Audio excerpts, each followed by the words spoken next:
ए बुहारी हजुरआमा भैँसी तेरि खाएको छ नि यति पानी ल्याएर ल्याऊ म यति घाँस काटेर आउँछु है ए हुन्छ आमा हुन्छ ल ल आमाले पानी दिन भन्नुभयो भैँसीलाई लहर पानी दिन पर्छ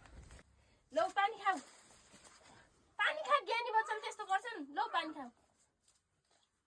ला ला ला पानी खा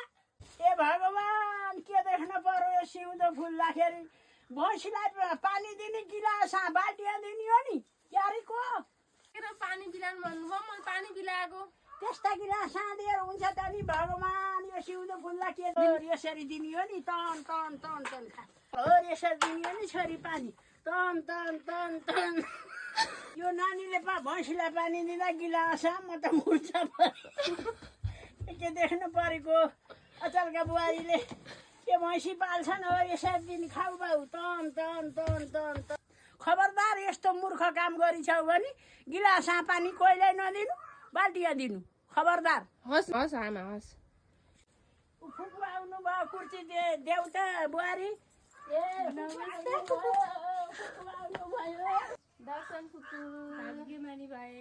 अरे बुहारी कति संस्कारी रहेछन् आमा। संस्कारी छन् नि बाबु बिहामा आउनु संस्कारी पाएन, छन् अब 2-4 दिन बसेर सेवा गराएर जाने हो। संस्कारी छन् के भइहाल्छ। संस्कार बस्नु कुर्सीमा बस्नु आमा पनि बस्नु सारी गुरमुटी हुँदै बस्दै अरू छेउ कि पानी ल्याइदिन्छ